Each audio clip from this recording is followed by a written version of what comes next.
Welcome to Linda's Creative Coiling. I'm in my kitchen today and I'm going to do some glycerin treated pine needles. I hope you'll enjoy this video. What I've done is I've gathered all my supplies here. I have a roasting pan. This roasting pan has a rack inside. I measured it in 15 inches long and about 12 inches across. And I only use this roasting pan for pine needles. I also have an inexpensive spatula turner that I use only for pine needles.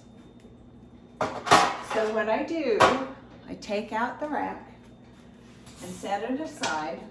I've got all my pine needles here bundled up. So I'm going to put these into my pan. Oops, broke my rubber band. Put these into my pan. And you can put about a pound. Do about a pound at a time. I usually don't weigh them. I don't weigh them.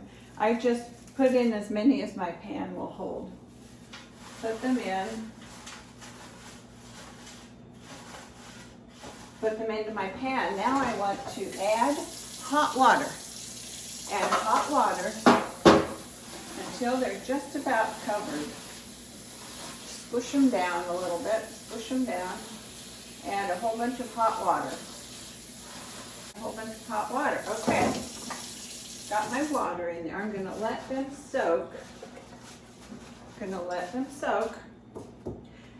I buy this online. It's a big jug of vegetable glycerin, and I'm not really brand specific. I just buy one that has good shipping rates and a good price. So just so you get the glycerin,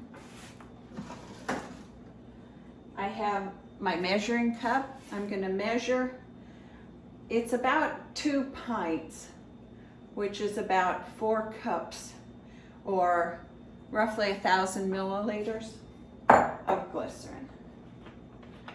And I'm not real picky about exactly how much.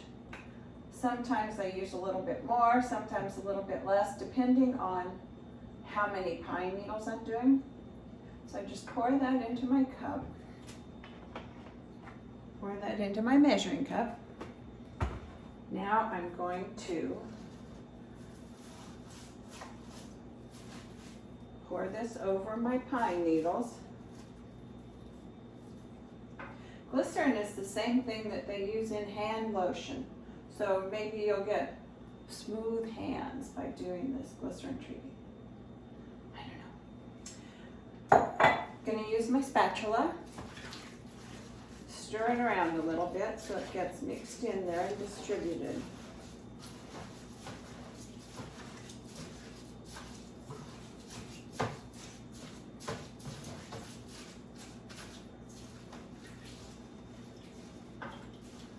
Push it down.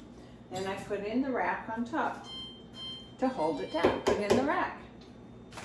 Okay. I set my oven.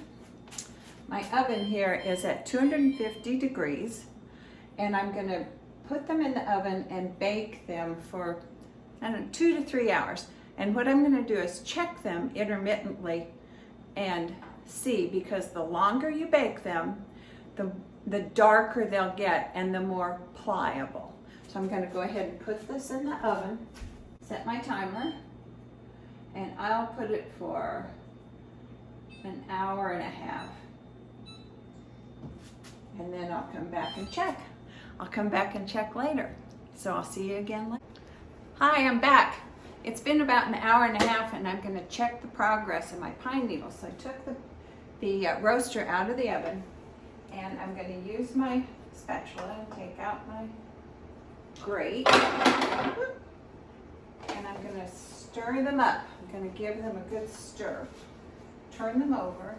That's important, otherwise you'll get patches of not very dark ones and light ones. This way I can push them down into the water too if they've popped up. So I'm going to stir them up really well. Just kind of turn them over. And it looks to me like they need a little bit more. They need a little bit more cooking. They're getting pretty dark. and flexible, but I'm going to give them a little more time. So I'm going to put my grate back in. Put that back in. And I'm going to put them back in the oven, and I'll see you again soon.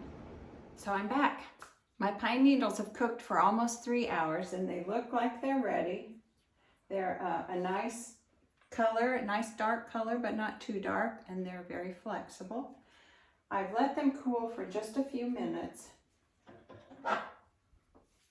There are several different ways you can approach this. Sometimes if it's my last batch and it's at night, I'll just leave them in the glycerin and they'll continue to absorb glycerin overnight, and then they'll get darker and more pliable. Usually I go ahead and take them out. This time I'm going to save my glycerin because I want to do another batch after this. So what I'm going to do is use my spatula. I'm going to pull them out. They're steaming. Pull them out and put them in the sink.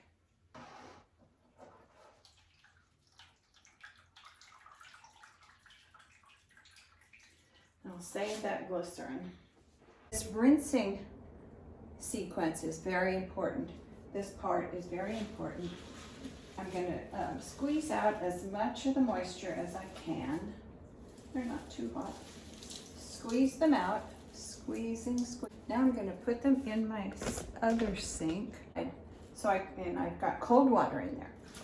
I'm going to put them in the cold water bath and swish them around. Swish them around real well. And then I need to let them soak for just a few minutes in this cold water bath.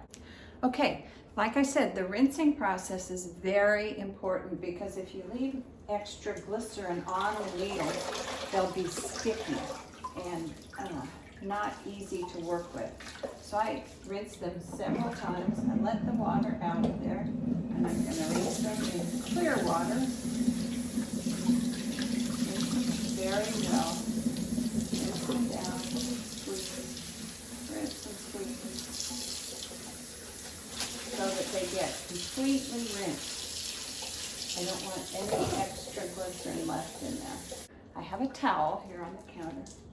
I'm going to wrap them up in this towel to absorb some of the extra moisture. Wrap them up really tight. And squeeze them some more.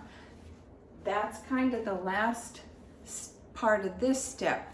Once they've set in this towel for a few minutes, like 15 or 20 minutes, I'll take them out and I'll spread them out on newspapers or paper towels on a big table and let them dry. It's important to let them dry. It takes sometimes 2 to 3 days, and I will turn them periodically during that time, turn them over so that they get dried evenly.